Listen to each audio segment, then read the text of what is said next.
To bylo úctyhodné, jak na krátkém čase poskytnout tolik informací. Nyní zvu pana doktora Schroedera k našemu stolu. Poprosím, kdyby se posunula směrem ke mně, protože budeme mít potom ještě příležitost k diskusi po skončení všech panelů. Náš další host je specialistou na komplementární měny. Tady jsme trošičku mohli postřehnout, že existuje určitá technika, jak zacházet s penězi tím, kdo je emituje, a případně jakou mohou mít hodnotu. Taková ta nejpřísnější, nejrealističtější metoda, jak s penězi pracovat, která zazněla na konci toho výkladu, je charakteristická právě pro komplementární místní měny, které musí vycházet zaprvé z dostupné práce, jsou protiváhou dostupné práce, a musí počítat s nejčernějšími scénáři, aby se systém, který je malý, nezroutil. Nebudu déle zdržovat, prosím, o výklad o komplementárních měnách. Jenom bych ještě chtěl dodat, že to, co se nyní dozvíme, to je vlastně přehled toho nejzajímavějšího, co se vyskytuje v literatuře, alespoň v evropských, ale pravděpodobně ve světových výzkumech, protože pan Schroeder je knihovníkem Evropského výzkumného okruhu, který se věnuje sociální solidární ekonomice a věnuje se právě té otázce komplementárních měn. Prosím, máte slovo.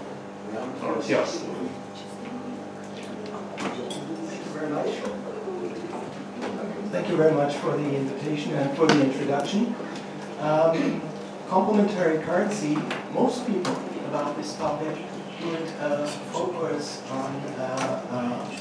on the topic of money, and I'm very grateful to the first speaker that you spoke a lot about money, because my focus is a little bit different.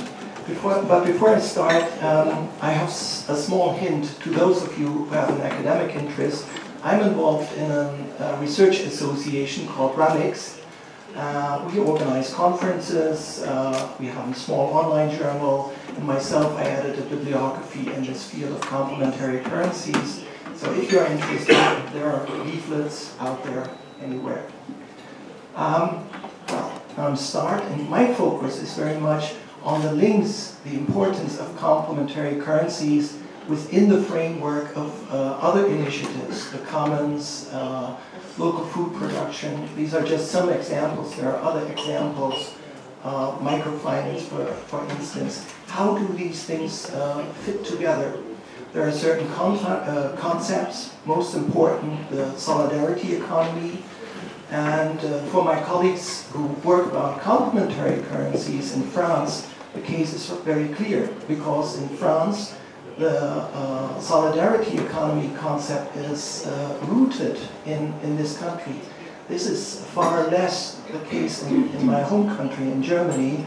There are certain cleavages. Partly this has to do because there are specialists in any field. And I myself, I think we have to overcome these cleavages. Partly they are due to the fact that there is some ideology coming in. Some people start with complementary currencies, but then they go on and want to change the monetary system.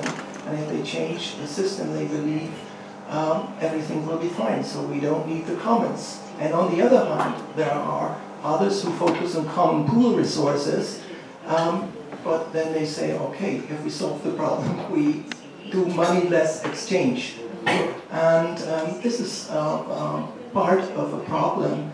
I think we have to think how these different elements actually fit together. And my contribution is, in addition to those who provide bird's-eye views on the topic, with the framework, within certain frameworks like solidarity economy or a diverse economy approaches, etc., to bring in my expertise about complementary currencies and show you how the interfaces work with regard to the needs, to the links to other complementary currencies. As an introduction, the topic is so large I could speak for hours, but I just show you a few examples. To the right, there are the names of some examples of existing complementary currencies or past complementary currencies. And I brought a couple of photographs. Myself, I did organizational work in a German Tauschrank. That's a LED type of system. So I participated in carrying the furniture, moving places in this Tauschrank. This is a different type of a system, a time bank in Germany. They do, the concept is very much linked to voluntary work. In this case, people do voluntary work, get some time credits for their work as an acknowledgement, as something they can use later if they are in need themselves. This is a system, local currency, they're called in Germany sometimes regional currencies, which involves businesses. So in this case, it's a photograph from the UK, somebody selling bread, again, script currency. And there are some more photographs from Africa, where we have a very interesting development in the recent past, involving script, but involving also digital money. It's perhaps a bit of a surprise that many people in Kenya use digital devices to effectuate payments. And the photograph below is a couple of years old. That was the Trueca systems in Argentina, which helped people to survive the financial crash of 2002, I think it was. The system itself was pretty big, but it was not sustainable. People printed too much of this alternative money, and in the end the system went bananas. I have to say, there's lots and lots of publicity, but almost all these systems are very, very small indeed. And part of the problem is that costs of organizing the system are quite substantial. Myself, I participated in the organization of this very small Tauschrank, which has about 250 members, but the organization work is quite substantial. Now, the good news is that with digitalization, these costs can be much lower. Part of the work was always, as you could see on one of the photographs, that people had to write checks, or they had to resort to paper money, which made things very complicated. These little checks had to go to the center, and then there had to be an input into the computer, and the accounts, statements of accounts had to be brought to the members again. So this was and still is very complicated. Even today, many people are offline. They don't have these nice little devices, the cell phones. And I think this will be different in the future. So this may have a positive impact on transaction costs in general, but I think that's not enough. It's still always a problem to actually organize things at this level. I think there's too much focus on just money. They are not just money systems. That's why I would say, also from my practical experience and my theoretical insight, theoretical work, most of the photographs, most of the images, as you can see in these three little examples, they focus on connectivity. Connectivity is important, money is important, yes, but it's just part of the story. And I myself, I focus on what could be called the dark side of the moon, to put it that way. Its boundaries. Most of these systems work within a certain territory. They are local or regional systems. Some others are internet platforms, and they have not this local or regional focus, but then they focus on certain sectors. Bookmonger is an example. They organize the transaction of books in the English-speaking world. Usually, traditionally, complementary currencies have a limited convertibility. Convertibility, changing alternative currency back into US dollar or Czech koruna or whatever, is excluded or at least limited. And the third thing is that usually you have to become a member in order to participate. And sometimes membership is restricted. Women's Share in New York is an example for a system that allows only women to participate. these are just some of the examples, but I think this aspect of boundaries is quite important in order to create more effective types of systems. This is all based on some theoretical work, so I'm not the only one who makes this point. Viviana Zelizer, an American sociologist, said each system begins with a well-marked boundary between inside and outside. And she demonstrates it also by looking at complementary currencies. So this sounds perhaps a little bit abstract, but I can illustrate it perhaps best by showing one of the most well-known systems, that's the LETS, Local Exchange Trading Systems. The system was founded in 1983 in Canada. The guy who did it took as a blueprint commercial barter systems which had existed before. Barter this was organized on a profit basis, and it was just from business to business. And the idea behind it was to make use of unused capacities, in particular in times of recession. But the person who did this, invented this LET system, included also private people. He wanted to bridge the gap between businesses and private people. The system didn't work that well in Canada, but the idea got really big first in New Zealand and then in Australia. That was at a time of recession. In Sydney, for instance, more than 2,000 people participated, but the thing was, it didn't work. The systems collapsed. Now you may ask, what's that? We still have these LETs. I think also in this country, there are LETs type of system. What happened? Now, what didn't really work was to integrate businesses and private people. The businesses sold and sold and sold, and the private people couldn't compensate for that. So there was an imbalance. And this imbalance caused a problem because the green dollar, as they called it, the currency used here, was not convertible. So the businesses had accumulated plenty of alternative currency but couldn't do anything with it.